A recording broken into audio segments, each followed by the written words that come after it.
name's Andrew. I'd like to welcome you to this series of tutorials.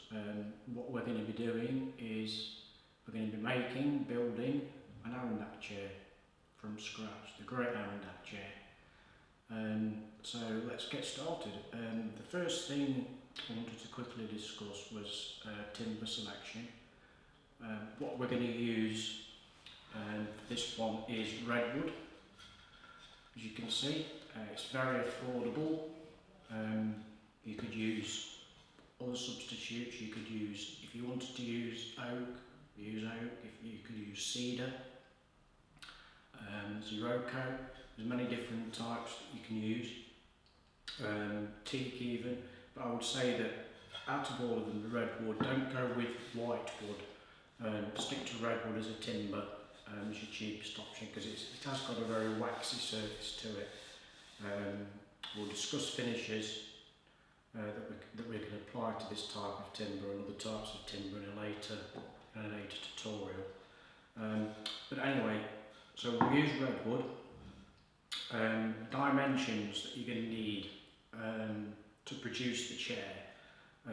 In millimetres, the one I've got here is 144 millimetres by 20 mil thick, and around about 2 metres each in length. If they're a 2 metre length, you will need 7 lengths in total of this dimension, or 14 linear metres. I mean, you may get them in 3 metre lengths or 3.6 metre lengths. So that's that discussed. So this is the sort of timber we're going to use.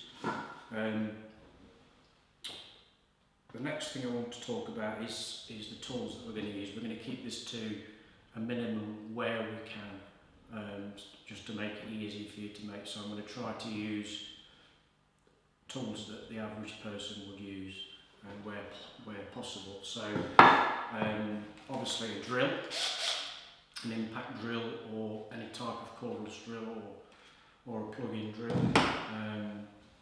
We're going to use circular saw. In this case, I've got a Festool plunge saw that we'll use. You could use any type of circular saw you wanted. The next one will be a laminate trimmer. I understand a lot of people won't have laminate trimmers, but we could use lots of different things to get a finish with this.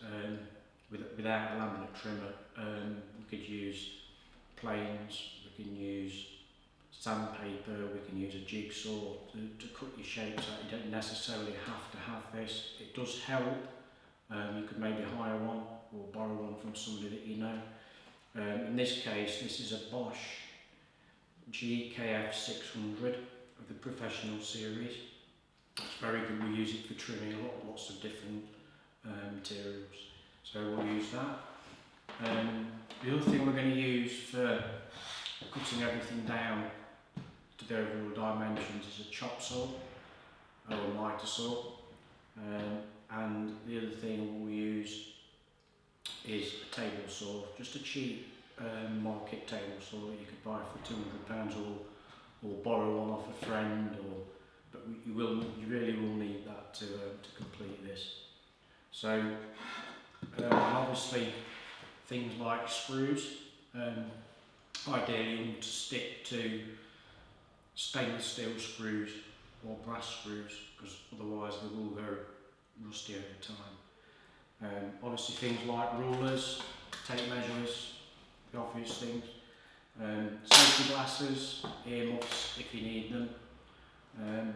So let's have a look at the templates. What we're going to do is, in this series, we'll make templates up. So this is obviously a leg template from the CAD drawings, which we'll talk about in the next series.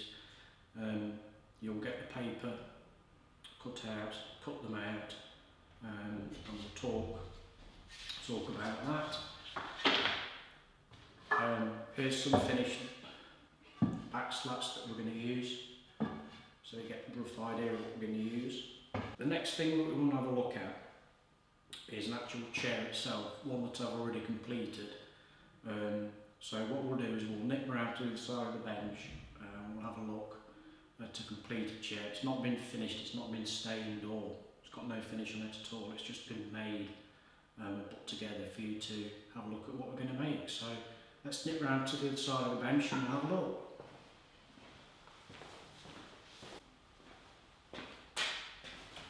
Okay, so we're out at the side of the bench, and here's a chair that's been completed. As you can see, it's in redwood. The floor's not level, but the chair is. It's all been finished, it's all had its edges rounded. So you can see the back slats, and we've made a curved top on there. The curved top can be any shape you want it to be. You know, use your imagination. A good way is, I found, is to actually make a chair, and then you could partially redesign it, make your own templates up, play around with the dimensions, even make a chair for a particular person. If you've got a very, very tall person in the family, or a small person, you can play around with the dimensions and reduce things down. You know, the design is, you know, it's beyond, you know, you can do whatever you like. So let's just have a quick look around the chair. As you can see, and a lot of this design here, a lot of these are screwed together. You can put brackets on. I don't like to sit on the front arms, for instance. Some designs, they put the screws in through the top, and it's not good for the weather, with holes in the top where all the screw holes are. And you can see we've got some support brackets. The same here, you can redesign these and have them any shape that you want to. Round the back, around the back, we've got the slat on the back and the two leg supports. So we refer to these as the seat back slats, and then we've got the seat slats.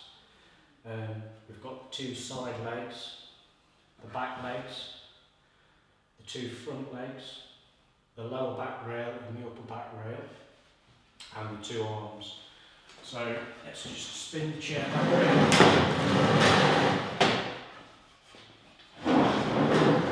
And just have a quick seat, and you'll find that they're very, very comfortable. Great big armrests for your cups, and they're very comfortable. You can also get your back right up into the back of the chair. So a great chair. So let's get on with making it. We'll talk in the next tutorial about what we're going to do about the CAD plans. So please do subscribe. I'll be adding tutorials as much as I can over the next couple of weeks. We're also going to be doing a lot of other woodworking tutorials, sharpening plane irons. We're going to renovate an old standing record plane. I'm going to do a very long tutorial series on sharpening, the correct methods for sharpening to get a razor sharp blade, because I believe there's a lack of knowledge for the sharpening of good quality blades. We're also going to be doing a lot of cabinet making in future tutorials, so please do subscribe. For any of you that haven't subscribed in the past, the reason for it is whenever I add a new video, you will get an email from YouTube saying that we've uploaded some new videos. So great, so thanks very much. And in the next part, I'm going to split this into around about 10 parts, of around about 10 minutes or so each, so that you can have a break and get up to speed with things, and we'll break it down into sections. So see you in the next tutorial. Thank you.